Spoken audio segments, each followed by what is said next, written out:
him like that. No, it's not personally. I just don't want to root for him. I would rather have more rooting interest in seeing him lose. Don't root for him. Why are you rooting against him? What you mean? Because it's fun.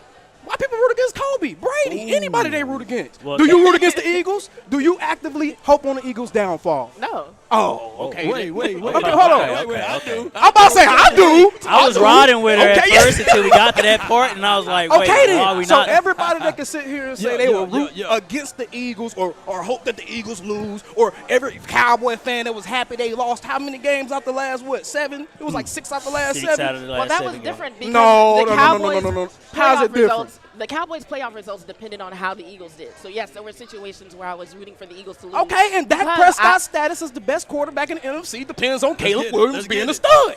Seriously? So we're rooting for Caleb Williams' downfall because we feel like we need him to fuel my propaganda, yes. Oh. I think the propaganda will be fueled regardless. We got time. Like, Caleb will need time to even be at Dak's level of play. You're gonna take some time. Yeah, it's going to be 3 years or so. I mean, Caleb said he's going to be in New Orleans. Hey, man, anybody in the NFC, I hope the worst for them. Our team is in the NFC. Anybody in the NFC, I hope the worst for them. Here's how it goes. Every quarterback is better than Dak Prescott when they drafted. Yes. Zach Wilson. They remember that? Everybody like, oh, man, we should tank for Zach. Oh, Sam Darnold. Here's the thing. Oh, my goodness. Every quarterback is better. Dak is the new standard for quarterback. Right. Look at mainstream media will tell you. Dak has actually been a standard for a while. If you want to teach somebody how to play quarterback, you put on his film. You put Dak. Who's the main one that does that? Dan Orlovsky. Every quarterback that comes through is his relation in comparison into Dak Prescott. Yeah, it's crazy, man. Before we get started, man, shout out to Chris214, HG Wells, DA Lee. Appreciate you for jumping in. James Get Down Brown. Hey, we are located here live at 1409 North Collins Street. This is Shakertin's, the one in Arlington. You can see the Texas Stadium right behind your back. So come on out here and let's have not a good time, but a great time. Yes, indeed. Yes, sir. So talk to me about this love that you have for Caleb. Talk to it. Talk to us, please. Break it down. Is it the painted fingernails? What is it? What's going on? Talk to me. It's all of it. All of it. Him being him.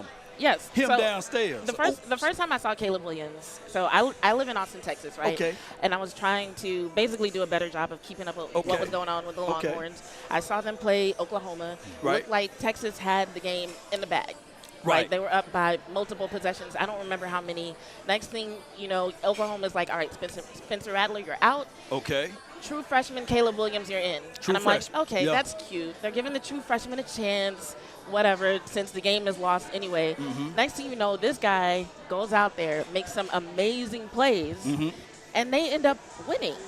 So from that point on, I'm like, okay, who is this kid? What is his story? And the more I learned about his story, the more I started to respect him, not only as an athlete, but as a competitor, because he really is a competitive dude. Like, I know he has a very subdued personality, which ironically he had to learn because early on in his athletic career, he actually had a situation where he was benched for being too angry on the sideline. He pulled one of those moves where he got off the field, was throwing his helmet, throwing stuff, cussing, got benched. His team ended up losing that game. He regretted it so much, he swung the pendulum the other way, right? Okay. So when people are like, oh, he seems like too calm, that's just something that he felt like he had to learn so that he could make sure he was always there for his team.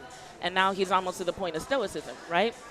But when you look at his dedication to, at the age of 11, go to his dad and say, I want to be. She did some research. She did some research, but I'm about to have a real quick rebuttal. At the age of 11, to go to his dad and say, I want to be one of the best quarterbacks in the NFL. Okay. And actually get the support from his father to the point where at that young age, he was on a nutrition plan. He was doing 5 a.m. workouts, dedicating basically his entire life, as much as he could control at that age, to being a better athlete. Then you fast forward, and he's like, I want to go to Gonzaga. It was a little bit too far away in terms of commute for his parents. So his parents trust him at the age of 15 to put him up in an apartment by himself so that he's closer to school. Man, it's dedication for the nation. Yes, keep going. And he handled that responsibly, right? Then you fast forward, and you have Congress who passes this whole NIL situation, right? He ends up being one of the first athletes to be able to take advantage of that for his entire college career. And not only does he end up getting sponsorships and deals with great brands, brands like Apple, Beats by Dre, Wendy's, but he even starts his own nonprofit called Caleb Cares to talk about mental health awareness and suicide prevention for not only kids but adults as well. So if there was a Walter Payton Man of the Year award for college athletes, Caleb Williams probably would have won it. So not only has he dedicated pretty much his entire conscious adult life to being the best athlete he can be, but he's taken the privilege that he's earned from being a winner and from being a well-known name and actually used it to do good. And he's a great leader and a competitor on top of that. And on top of that, a lot of people talk about who he is like as a man. One of my favorite stories about Caleb Williams is when he went on his visit to LSU. Prior to that, he had learned about some of the people who worked at Gonzaga and their connection to slaves who were sold to a plantation in Louisiana. So while he's on his visit to LSU, he goes to the graveyard of these slaves, collects dirt from the graveyards, and brings that dirt back to his social studies teacher who told him the story about these enslaved people. And basically, he proved his connection to the culture as a black man and also did a lot on his high school campus for Black Lives Matter and other social justice initiatives. Like, he's just a well-rounded man, person, athlete, leader, competitor. There's not much else I could ask for in terms of, you know what? What am I looking for in somebody that I can admire? That's what that means. Like, hold on. We throw this hating word around too much, man. First of all, I am a hater. Thank you for being honest. Thank you for being honest. It's all right. First of all, Honesty is okay. I keep it a buck on my channel, even with myself. Yeah. You keep it a buck. So how you gonna refute or rebuttal what she just said? He done brought up the history, the facts. Brought up soil from the slave dirt, the sweat that came from the slave, the onto nonprofit the dirt that came into the hands. Look, she done broke it down, man, like a nanofraction, man. How you gonna recover, bro? I'm gonna put the camera on you, bro. It's unfortunate, man. I mean, she really did an excellent job. It was well-researched, gave us a lot of facts. Good information. He seems like a great dude. I still hope he does terrible in the NFL. I still hope he does terrible. First of all, with all of that good stuff he's done, you have to reflect. You have to reflect those actions and how you allow the world to perceive you. So when you're doing your interviews and you've lost, because you can tell a lot about a man's character about how he acts in his worst moments. And every time that I've seen this dude after a loss, bruh, he's either talking crazy about the common man, the regular fan after Notre Dame, because he got upset because bro ran up on him and was like, "Yeah, we won," which is what any college fan is going to do. Which is with against one of the most hyped athletes in the last, half decade, essentially, right? So then you get on a press conference and talk about how this dude's going to go back and live his regular old life. And I don't like that. I do not like that in an athlete at all. The whole, I'm going to go home and cry with my dog. I don't like that. Okay. What's wrong with him crying with his dog? There's nothing wrong with it. I don't want that in my athletes. I can't root for athletes that's going to talk about going home and crying with their dogs when they lose. Man-made machines. That's what we need over here. So first of for all the reasons that you like him, that's great. I'm not going to refute any of that. My thing is, I have never, ever personally attacked Caleb Williams. Even when I said what I said. You're doing it right now. I'm not personally attacking him. You criticizing him for crying with his dog like other athletes don't do that. That's not a personal. That haven't verbally said. That's not a personal attack. I'm pointing out something that don't jive with what I want in my athletes. That's not an attack. I can't point out a preference in my athletes. I can't point out a preference. Two things can be true. You can have a preference, and your expression of that preference may also be a personal attack. Not hating. That's not a personal attack. A personal attack would be me trying to downgrade his personal character. Give me an audio check, everybody, and give me a 1 in the chat if y'all okay. So I'm 1, 2, 3. Put 1 in the chat if my audio is straight, and then put 2 in the chat if her audio is straight. You can just count 2. What, I'm just saying 2? 2. 2. Cool. All right. What about you? 3. And 4. All right, which one of the audios? 4. Yeah. Here we go. 1 is straight, 2 is straight, 3 is straight. Everybody straight? Okay, good. Now we can continue. Por favor. Keep going. Okay. Yeah. So for all the reasons that you like him, that is all fine. Yeah. But me personally, his demeanor, just the way he carries himself, I don't like the dude. I just don't like him. Okay, you just don't like him. And I said that from the beginning. I just don't like, just like some people don't like Dak. And here's my thing. People would like to bring up, oh, well, you not liking Caleb is like people talking crazy about Dak. That's a false equivalency. You want to know why? Why? Because I've never personally insulted him as a man. I've never made up a lie or false narrative about Caleb. Right. None of that. That's what I defend Dak against on my fair. channel. I don't defend Dak against people disliking him. I can't make people like Dak. What I defend him against is the false narrative and the lies that are perpetuated about him. That's so there's fair. nothing wrong with people not liking athletes just because. That's fair. okay. You don't have to root like him, against but you also don't have to root on his downfall. That's all I'm saying. I can though. You can. I can't. You can. No. What's wrong with it? What's I mean- wrong with? Am I hurting anybody? Am I making mean memes about them? Not yet. Am I saying, I'm not going to. I'm not going to. That's not how I fan. I voice my opinion. I voice my honest opinion about things, but I always keep it within the respect of the game. I never take stuff outside the line when it comes to talking All I'm about these saying players. is when you wish bad on someone and they haven't done anything to you and you gain nothing by their failure, then that's when people start using words like the word hater.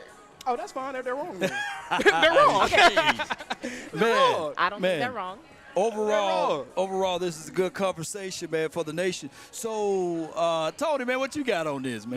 Man, okay, I'm gonna try to find a middle ground. And talk about Caleb Williams, the football player. Right? Okay. And the comparisons in which conversations like these kind of arise. And a lot of what I would hear, at least before the whole entire draft process started, was I think teams are looking for that next Pat Mahomes. Right? Or the Bears are looking for that next Pat Mahomes, or they're trying to figure out what's going on post Justin Fields. And I have questions in regards to Caleb Williams. I'm not getting on him about I'm talking about in between the numbers and the type of football player that the Chicago Bears may be getting at number one. Right. But can he be the guy given what the Chicago Bears just came from? And then if that is the question, I also question why the Bears didn't stay with Justin Fields. And I guess that's kind of my question to everybody right now is what is the mass difference between what Justin Fields was giving them versus what Caleb Williams can give Can them? I go first since I'm the hater and I'll get out y'all way? Go ahead. Okay. I think Caleb Williams is the better quarterback than Justin Fields. Okay. Just from a cerebral standpoint, Okay. from a mechanic standpoint, just from understanding how to play that position, I think he's a better quarterback. And I think the Bears know that they can run a more variable offense using Caleb Williams than they will be able to do with Justin Fields. Understand. That's just my opinion. Yeah, so the mind is already made. If they already knew what they want out of their quarterback, why not just go ahead and salvage that and get something back in return? Now, I will say – and that's what the Chicago Bears did. They got something back in return, plus they draft Caleb, and they will see what they can get out of his career there in Chicagoland. They should have got a better haul back, though.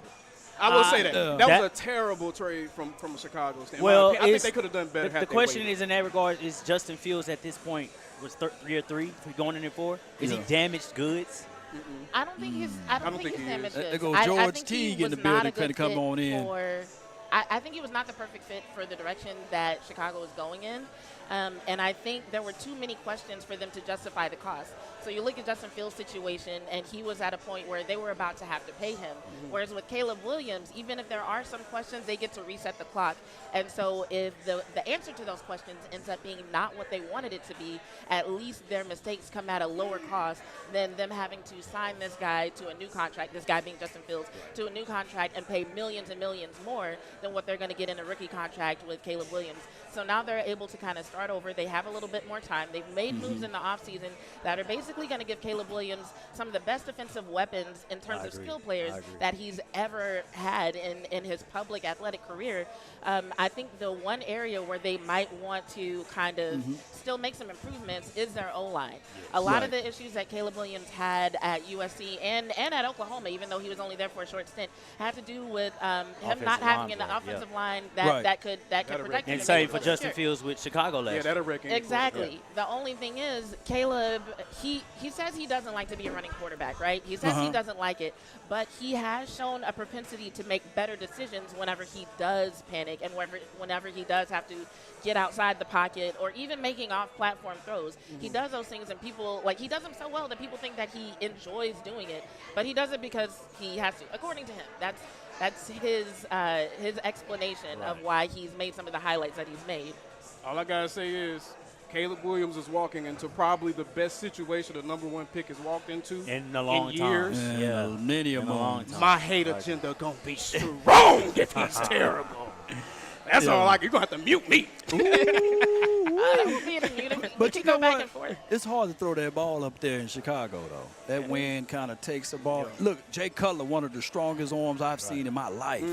Well, Chicago has to get back to that run game. Yeah, they got to run the ball. That's the type of team that they were in years past. And even for Caleb, for any rookie quarterback, doesn't matter if you have Keenan Allen and what's my other guy, DJ Moore. Yeah.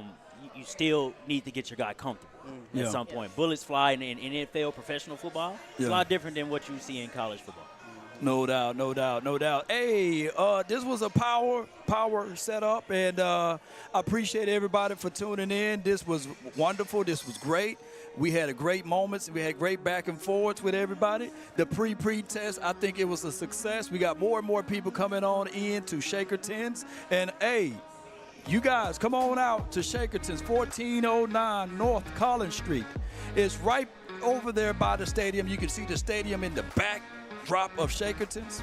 So come on out, man, and now have a good time with us. Have a great time. Let's go. Draft BPA. I see y'all in the chat. Stay tuned. We'll be right back. Let's go. Ladies and gentlemen, let's get it. I'm going to bring on some more and more people to jump on in. Salute. We out. Peace.